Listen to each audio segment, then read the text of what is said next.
Welcome to Coco's Corner. I am the huge one, Dave Coco from CocoSports.com or KOCOSports.net. It takes you to the same place. It's where the world's come to get gas, your home for combat sports, and above all, where it's okay to be a passionate fan. This is our weekly WWE NXT review. As always, we ask you to put in the comments what you thought of the show, win, loss, or tie. What did you think of this show this week? Win, loss, or tie? Please put it in the comments. For me personally, I'm going to give it a weak win. I'd probably give it a strong win, but this week was just stacked with great events across the board. I was so impressed with pro wrestling this week, minus Raw. This would probably have got a stronger win, but it was just stacked show. Impact came back. Lucha Underground came back. Main event held its own. Raw and Wrestle Kingdom. So it was one great way to start off the year. Too bad Monday Night Raw sucked balls, but let's focus on the good. I give it a weak win. It wasn't a perfect show, but it got the job done. All right, let's break it down, shall we? Sami Zayn addresses the NXT Universe. He comes out, he cheers, he cuts his promos. The belt's not just his, it's everybody's. The crowd is eating it up. He goes out in the crowd and celebrates with the crowd. And Sami Zayn, the NXT, I guess, arena, if that's what we're calling it, the NXT Universe, really absolutely love this guy. And it was such a great story. And then comes out Adrian Neville. Neville comes out, and he wanted to do this a couple weeks earlier, shakes his hand, says congratulations, does the honorable thing. William Regal's music hits, and they say next week, NXT is moving to Wednesday. It's going to be so crazy. Everything's moving it around. TNA's on Friday, SmackDown's on Thursday, NXT's on Wednesday, Lucha Underground. I don't know, TNA's all over the place. Who knows what day they're going to land on. But, it's going to be musical chairs, but for us that are passionate pro wrestling fans, it's going to be really good. But next Wednesday, we'll talk about that after we do the review. They are giving away the farm. It's just a stack card. So they are going to have another match between Neville and Sami Zayn. Just me, I don't read spoilers, but I don't think there's no way in hell Neville has a chance at winning this. Like I said, I don't read spoilers, but it would be impossible. You can't have that good of a feel-good story, building up storylines, but who knows? Hopefully it'll still be a good card. Then you have Kenta, also known as Hideo Itami.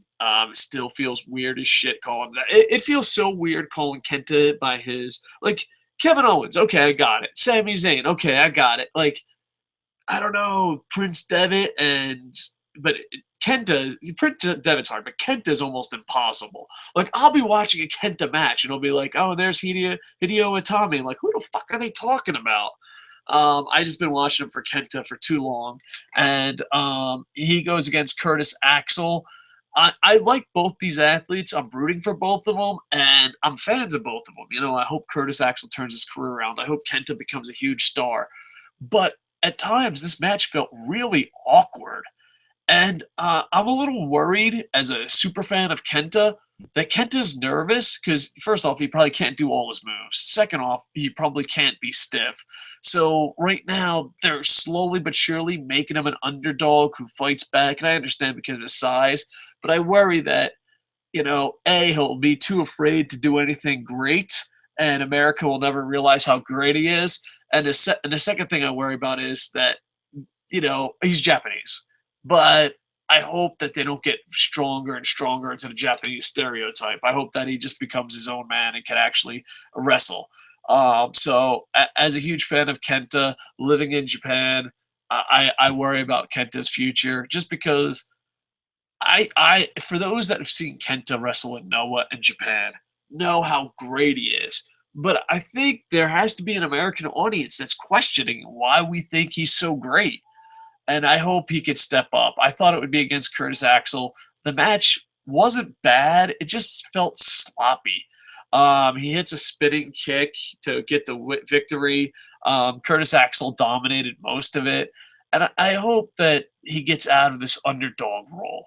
Because if you just let Curtis Axel and Kenta go at it and don't worry about the storyline, but the storyline is it's two great athletes beating the fuck out of each other. I think people will enjoy it better. I really do worry about Kenta's future just because of how small he is in the WWE universe and how much they're going to tell him not to be stiff, how much they're going to take moves away from him. I hope I wanted to go back and hopefully I can find an interview with Umaga. I've been looking through my archives, and Umaga explains how bad it is to be in a WWE system in a Japanese report. Then it goes to a women's match, and what a great week for women's wrestling. This was a pretty decent match. Sasha Banks is really growing into her own. I'm starting to become a fan of her. Alexa Bliss didn't do too bad, and it was a pretty decent women's match. I really enjoyed it, and it's just been a great week of pro wrestling and a great week for women's wrestling, as long as we don't count Raw. I think that might be the 2015 trend. What a great week in wrestling if you don't count Raw. And it's sad because Raw gets the most viewers and our stupid review of Raw gets the most viewers. Oh, man, I wish other people watched other products. Then you had Prince Pretty come back, Tyler Breeze, and he went up against an Olympic wrestler, Chad Gable. I was really interested in this match because I've become a real big fan of Prince Pretty, and also Chad Gable's an awesome. He was an Olympic wrestler, and see how they debuted. And I was like, oh no, are they going to squash him? I don't think they squashed him. I thought it was a pretty decent match. They had Gable show off, and at the very end, Tyler Breeze does get the victory. But I think both of these athletes are going to be amazing for a long time, and I'll be rooting for a Chad Gable to see where he goes. And then the main event was the NXT Tag Team Champions, the Lucha Dragons, defeat the Vaudevillains. The Lucha Dragons had a great match. What a crazy finisher. The announcers didn't even know what to call it, and WWE.com is describing it as an innovative double team maneuver. It was really an exciting move. If you do check it out, check out the finisher. The Lucha Dragons do win. They pulled out a pretty original move, a pretty, I don't know, it was a decent finisher. And the Lucha Dragons, they win, they beat the Vaudevillains, they do a great finisher, they get up on the ropes to end this show, and in the NXT Universe's defense, they're trapped in that building for a really long time, watching show after show after show. But I was a little scared about the Lucha Dragons not getting what they want. Hold on, give me 5 seconds. Boop, boop, boop, boop, boop. Hello, you guys say bye-bye. Bye-bye. Bye-bye. Thank you for stopping by. Yeah.